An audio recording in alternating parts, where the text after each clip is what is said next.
Hi అండి. అందరికీ నమస్కారం. Welcome to my channel Sowji thoughts. నేటి విశేషం, నేటి నుండి పుష్యమాసం ప్రారంభం. చంద్రుడు పుష్యమి నక్షత్రంలో ఉండగా వచ్చే మాసం పుష్యమాసం. పుష్య అనే మాటకు పోషణ శక్తి కలిగినది అని అర్థం. పుష్యమాసం శీతాకాలం. ఆధ్యాత్మికంగా జపతపాదులు, ధ్యాన పారాయణాలకు శ్రేష్టమైన మాసం ఇది. పితృదేవతలను పూజించి అందరూ దోషరహితులయ్యే పుణ్యమాసం పుష్యం. పుష్య పౌర్ణమి వేదాధ్యాయానికి చాలా విశిష్టమైనదిగా చెప్పబడింది. శ్రావణ పౌర్ణమి మొదలు పుష్య పౌర్ణమి వరకు వేదాలు, మంత్రాలు నేర్చుకోవడానికి అనువైన సమయంగా చెప్పబడింది.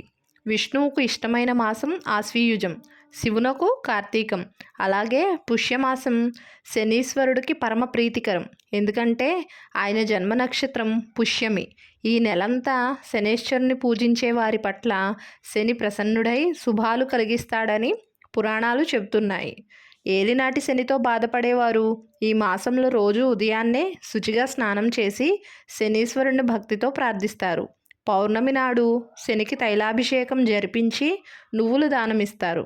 ఆయనకి ఇష్టమైన నువ్వులు, బెల్లం ఆహారంలో భాగం చేసుకుంటారు. దీని వెనుక శాస్త్రీయ కోణం చూస్తే ఈ రెండు పదార్థాలు మనిషి ఒంట్లో వేడిని పెంచి చలి నుంచి రక్షిస్తాయి. శని ధర్మదర్శి, న్యాయము, సత్యము, ధర్మాలను ఎత్తి చూపించేవాడు. సర్వప్రాణుల సమస్త విశ్వప్రేమను, పవిత్రతను ఉద్ధరించేవాడు అతడే. మానవుడు ఈ నెలలో నువ్వులు సేవించి నియమనిష్ఠులు పాటించినట్లయితే శని అనుగ్రహం పొందవచ్చు. అంతేగాక గరుడ పురాణంలో నాభిస్థానం శనిస్థానం అని చెప్పబడింది. ఎప్పుడు శరీరంలోని నాభి ప్రదేశాన్ని శని ప్రదేశంగా చెప్పారో అప్పుడే ఈ ప్రదేశానికి ఉన్న ప్రాముఖ్యమంతటికీ శని ప్రభావమే కారణమని మనం గ్రహించాలి. పుష్యమాసం తొలి అర్ధభాగంలో విష్ణుమూర్తిని పూజించడం అనాదిగా వస్తున్న ఆచారం. పుష్య శుక్ల విదియ నుంచి పంచమి వరకు శ్రీహరిని తులసీ దళాలతో పూజిస్తే సౌందర్యం లభిస్తుందని ఒక నమ్మకం. అలాగే సోమవారాల్లో శివుడిని మారేడు దళాలతోనూ, ఆదివారాల్లో సూర్యుడిని జిల్లేడు పూలతోనూ అర్చిస్తారు. శుక్లపక్ష షష్ఠి నాడు తమిళులు కుమారస్వామిని పూజిస్తారు. మనకు మార్గశిర శుద్ధ షష్ఠి, సుబ్రహ్మణ్య షష్ఠి ఎలాగో వారికి ఈరోజు అంత పవిత్రమైనది. ఇక శుక్లపక్షంలో వచ్చే అష్టమి రోజు పితృదేవతలను ఆరాధిస్తారు. ఈ మాసంలో శుద్ధ ఏకాదశిని పుత్రదా ఏకాదశి అంటారు. ఈ రోజున ఏకాదశి వ్రతం ఆచరిస్తే పుత్ర సంతానం కలుగుతుందని విశ్వాసం. పుష్యమాసంలో వస్త్రదానం విశేష ఫలితాలను ఇస్తుందని ప్రతీతి. చలితో బాధపడే వారిని ఆదుకోవడమే ఈ నియమం వెనుక సదుద్దేశం. పుష్యమాసంలో వచ్చే పెద్ద పండుగ సంక్రాంతి. సంక్రాంతి ముందు జరుపుకునే పండుగ భోగి. చీకటితోనే లేచి చలిమంటలతో చీకట్లను పారద్రోలుతారు. దక్షిణాయనానికి ధనుర్మాసానికి ఆఖరు రోజు ఇది. భోగినాడు వైష్ణవాలయాల్లో గోదారంగనాథుల కళ్యాణాన్ని కన్నుల పండుగగా జరుపుతారు. మర్నాడు సూర్యుడు మకర రాశిలోకి ప్రవేశించే దినమే మకర సంక్రాంతి. ఆ రోజు నుండి భక్తులంతా పరమ పవిత్రంగా భావించే ఉత్తరాయణం ప్రారంభమవుతుంది. సంక్రమణం నాడు రాత్రిపూట భోజనం చేయకూడదని పురాణాలు చెబుతున్నాయి. సంక్రాంతి నాడు శివుణ్ణి ఆవునేతితోనూ నువ్వులతోనూ అభిషేకిస్తే దరిద్రం తొలగిపోయి సకల భోగభాగ్యాలు కలుగుతాయని ప్రతీతి. సంక్రాంతి మరుసటి రోజు కనుమ పండుగ చేస్తారు. ఈరోజు ధాన్యరాశులను, వ్యవసాయంలో సహకరించే పశువులను లక్ష్మీ స్వరూపంగా భావించి పూజిస్తారు.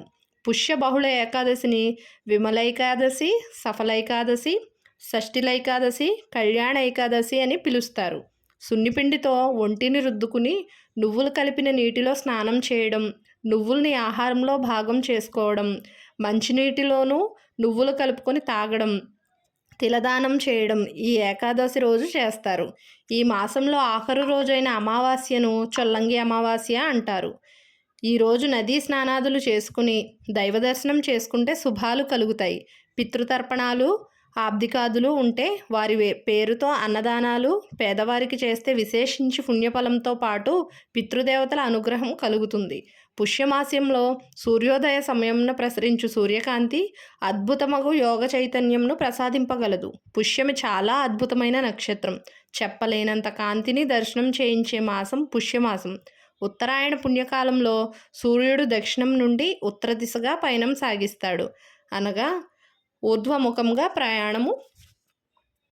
మనలోని ప్రాణశక్తి బలమును కూర్చుకొని సమయము. సూర్యకిరణముల యందు ఒక ప్రత్యేకమైన హిరణ్మయమైన కాంతి ఉండును. ఇది మన బుద్ధిని ప్రచోదనం గావించును.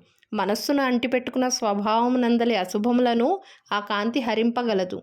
బుద్ధిబలము, ప్రాణబలము పుష్టిగా లభించు మాసము పుష్యమాసము. శుభమస్తు.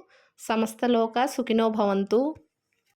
వీడియో కనుక నచ్చితే లైక్ చేయండి, షేర్ చేయండి, కామెంట్ చేయండి. కొత్తగా చూస్తున్న వాళ్ళు సబ్స్క్రైబ్ చేసుకోండి. ధన్యవాదములు.